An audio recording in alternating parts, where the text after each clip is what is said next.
नमस्कार दोस्तों, आपका स्वागत है आपके अपने धार्मिक चैनल गोविंद का रजिस्टर में। आज मैं आपको भगवान श्री कृष्ण के परम भक्त की एक ऐसी अद्भुत कथा सुनाने जा रही हूँ जो हमें सिखाती है कि सच्ची भक्ति में अहंकार के लिए कोई स्थान नहीं होता। जब भगवान अपने भक्त की परीक्षा लेते हैं तो अंत में उसकी श्रद्धा को संसार के सामने अमर भी कर देते हैं। आइए सुनते हैं राजा अम्बरीश और महर्षि दुर्वासा की यह प्रेरणादायक कथा। बहुत समय पहले अयोध्या के सूर्यवंश में राजा अम्बरीश राज्य करते थे। वह बहुत बड़े सम्राट थे। उनके पास अपार धन, विशाल सेना और अथाह वैभव था, लेकिन उनके मन में इन सब का तनिक भी अभिमान नहीं था। उनका सबसे बड़ा धन था भगवान श्री हरि विष्णु के प्रति अटूट प्रेम। वह प्रतिदिन भगवान की पूजा करते, गरीबों की सेवा करते, संतों का सम्मान करते और प्रजा को अपने परिवार की तरह मानते थे। पूरे राज्य में धर्म, न्याय और सुख शांति का वातावरण था। राजा अम्बरीश हर एकादशी का व्रत अत्यंत श्रद्धा से रखते और द्वादशी के दिन विधि विधान से उसका पारण करते थे। एक बार कार्तिक मास की एकादशी आई। राजा ने पूरे नियम के साथ उपवास किया। अगले दिन द्वादशी को पारण का समय निश्चित था। उसी समय महातपस्वी महर्षि दुर्वासा अपने हजारों शिष्यों के साथ महल में पधारे। राजा ने अत्यंत विनम्रता से उनका स्वागत किया और कहा, भगवान, कृपया भोजन ग्रहण करके मुझे धन्य कीजिए। दुर्वासा ऋषि बोले, राजन, हम पहले नदी में स्नान करके आते हैं, उसके बाद भोजन करेंगे। इतना कहकर वे अपने शिष्यों सहित नदी की ओर चले गए। उधर पारण का शुभ समय तेजी से बीत रहा था। यदि राजा समय पर पारण नहीं करते तो व्रत भंग हो जाता, और यदि ऋषि के आने से पहले भोजन कर लेते तो अतिथि का अपमान होता।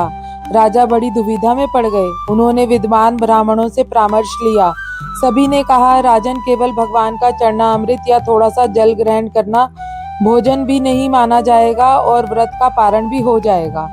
राजा ने भगवान का स्मरण करके केवल एक घूंट जल ग्रहण किया और फिर महर्षि दुर्वासा की प्रतीक्षा करने लगे। कुछ देर बाद दुर्वासा ऋषि लौटे। अपनी दिव्य दृष्टि से उन्हें पता चल गया कि राजा ने जल पी लिया है। उनका क्रोध 7वें आसमान पर पहुंच गया। वह गरज कर बोले, राजा, तुमने हमें बुलाकर हमारा अपमान किया है। तुमने पहले स्वयं पारण कर लिया। तुम्हारा ये अहंकार अभी नष्ट करता हूँ। इतना कहते ही उन्होंने अपनी एक जटा उखाड़ी और उससे एक भयानक कृत्या उत्पन्न कर दी। वह अग्नि के समान जलती हुई राक्षसी राजा अम्बरीश की ओर दौड़ी, लेकिन राजा तनिक भी नहीं घबराए। वह हाथ जोड़कर भगवान विष्णु का स्मरण करते हुए शांति से खड़े रहे। उसी क्षण भगवान का सुदर्शन चक्र प्रकट हुआ। उसने पल भर में उस भयानक कृत्या का अंत कर दिया और फिर महर्षि दुर्वासा की ओर बढ़ चला। अब दुर्वासा ऋषि भयभीत हो गए। वह प्राण बचाने के लिए भागे। पहले ब्रह्मा जी के पास पहुंचे। ब्रह्मा जी बोले, मैं सुदर्शन चक्र को नहीं रोक सकता। फिर वह भगवान शिव के पास गए। भगवान शिव ने भी कहा, हे मुनिवर, यह भगवान विष्णु का दिव्य चक्र है, इसे रोकना मेरे वश में नहीं है। अंत में दुर्वासा ऋषि सीधे भगवान विष्णु के धाम पहुंचे और उनके चरणों में गिर पड़े।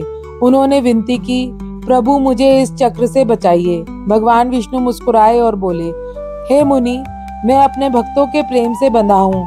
मेरा हृदय मेरे भक्तों में बसता है। तुमने मेरे भक्त अम्बरीश का अपराध किया है।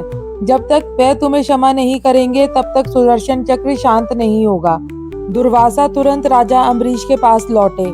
आते ही वह उनके चरणों में गिर पड़े और बोले, राजन, मुझे क्षमा कर दीजिए। मेरे अहंकार ने मुझसे बड़ा अपराध करवा दिया।